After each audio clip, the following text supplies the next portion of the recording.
É uma honra participar desse 13º Congresso Nacional de Trabalhadores Rurais e Agricultoras e Agricultores Familiares. Saúdo seus organizadores, a direção da CONTAG, na pessoa do presidente Aristide Veras dos Santos e da secretária-geral, Thaís Daiane da Silva, assim como as delegadas e os delegados dos sindicatos dos trabalhadores rurais, agricultoras e agricultores familiares das 27 federações. Saúdo os demais participantes e os convidados. Vivemos uma época difícil para o nosso país e para o nosso povo. A indiferença, o desleixo e o negacionismo do governo Bolsonaro colocou o Brasil no epicentro da pandemia, tirando a vida de mais de 320 mil brasileiros. Esse governo negligenciou a compra das vacinas, criminalizou o distanciamento social e ridicularizou o uso de máscaras. Esse governo é o grande responsável pelo maior desastre humanitário da nossa história. Vem falhando até na função básica de assegurar recursos aos estados e municípios para ampliar leitos de UTI, garantir oxigênio e anestésicos para a intubação. E por isso assistimos brasileiros morrer por asfixia, nas filas dos hospitais também. Sem dúvida, estamos diante de uma gestão negligente que não assume a articulação nacional necessária para combater a pandemia. Um governo que nega suas responsabilidades e cuja omissão perniciosa produz como consequência o verdadeiro caos e praticamente um genocídio que estamos assistindo. Se nesse momento é difícil para todos, sem dúvida é especialmente duro para as mulheres e os homens do campo, que estão distantes dos recursos médicos e dos hospitais públicos. Difícil também porque sua renda vem sendo dilapidada pela destruição da agricultura familiar desde o golpe que me destituiu em 2016, desde a interdição de Lula e a ascensão de um fascista à presidência. O Brasil é um dos maiores produtores de alimentos do mundo, mas os governos Temer e Bolsonaro acabaram com a política de incentivo à agricultura familiar. E ao estimular apenas o agronegócio e sua política exportadora, elevaram o preço dos alimentos e, com isso, reduziram a comida na mesa do povo. Sequer os tradicionais estoques reguladores foram providenciados.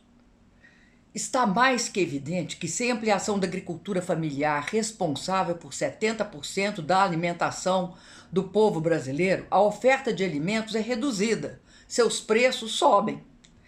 Até o gás de cozinha atingiu patamares estratosféricos, pois tanto Temer como Bolsonaro atrelaram os preços dos combustíveis ao mercado especulativo internacional. Este é o doloroso retrato de um projeto neoliberal e neofascista que vem produzindo doenças, mortes, fome e miséria. Sabemos que não era assim. Em nossos governos, meu e do Lula, o Brasil tinha se tornado um grande produtor de alimentos para consumo do nosso mercado interno, graças à agricultura familiar. Todos os programas importantes que adotamos nos nossos governos tiveram como foco a redução da desigualdade. Havia sempre a digital do combate à pobreza e à fome. Por isso, a reforma agrária e a agricultura familiar foram um dos eixos estratégicos do nosso desenvolvimento.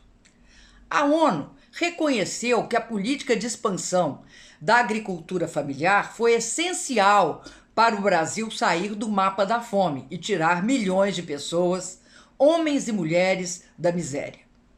A decisão política dos governos meu e do Lula, dando prioridade e respaldo aos agricultores familiares, os pequenos produtores e os trabalhadores rurais, foi responsável pela redução da fome e da miséria.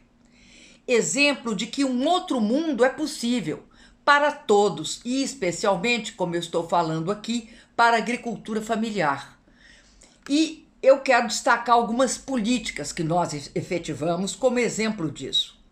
Por exemplo, o volume de crédito subsidiado que que foi nos últimos tempos, de 2015, de 30 bilhões de reais, ou seja, multiplicou-se por 14 vezes. A política de compra que deu segurança ao produtor, que teve certeza que os seus produtos não se perderiam, com o Programa de Aquisição de Alimentos e o Programa Nacional de Alimentação Escolar. Aliás, esse Programa de Alimentação Escolar foi responsável por garantir merenda escolar, entre outros agentes, para 43 milhões de estudantes. E hoje, quando se reduz, diante da pandemia, se reduz o auxílio emergencial sem esses programa de apoio à educação e sem essa alimentação escolar, você está, na verdade, tirando os produtos, os alimentos, a proteína necessária da boca das crianças. Nós levamos também a eletrificação rural a 3 milhões, mais de 3 milhões de famílias, com Luz para Todos. Chegamos a 97% das moradias do Brasil passaram a ter eletricidade. Nós levamos águas para milhões de famílias no semiárido nordestino com o programa de cisternas, o que baixou em 70% na região a taxa de mortalidade infantil. Quero destacar que a reforma agrária assentou 771 mil famílias em 51 milhões de hectares, mais do que havia sido feito em toda a história do Brasil. Enfim, garantimos crédito, preço e assistência técnica a milhões e a centenas, de milhares de famílias, a milhões de pessoas. O resultado é motivo de orgulho. A própria ONU reconheceu que nós saímos da insegurança alimentar, porque fomos o terceiro país que reduziu em 82% a população subalimentada. Sem dúvida, hoje nós vivemos a humilhação de estar voltando ao mapa da fome. Nada poderia ser mais simbólico da destruição das conquistas de 13 anos de governos progressistas por governos liberais de extrema-direita, a volta da fome. Neste momento, a luta da CONTAG é uma luta contra uma crise humanitária sem precedentes, mas também é, sem dúvida, uma luta pela retomada dos direitos que foram roubados aos agricultores familiares, aos trabalhadores e trabalhadoras rurais. Os nossos desafios, sem dúvida, são enormes.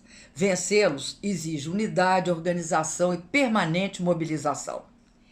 É inadiável pressionar o governo para que providencie um plano de vacinação rápido, amplo e efetivo para toda a população. Um auxílio emergencial decente de no mínimo R$600 para os desempregados do campo e da cidade, os trabalhadores informais do campo e da cidade, as mulheres que chefiam famílias no campo e na cidade, e forneça apoio financeiro a pequenos empreendedores e pequenos agricultores. Exigir o fim do teto dos gastos para que haja recursos para políticas sociais e de fomento, suporte e ampliação da agricultura familiar. Mas há muito mais a fazer. Derrubar este governo que está desgraçando um país que já soube dar a seu povo direitos e autoestima. Daí o impeachment do Bolsonaro. E lutar pela reconstrução do Brasil. Queremos o nosso país de volta. Vamos arrancá-lo das mãos das elites conservadoras, que o tomaram por um golpe pela eleição de um fascista.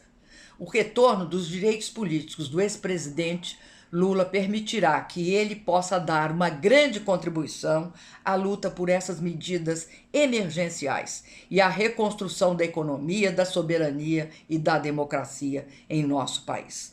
Vamos lutar até a vitória. E depois da vitória, vamos lutar ainda mais para não perder jamais o que tivermos conquistado. Muito obrigada. Um abraço a todas e a todos os meus companheiros e companheiras.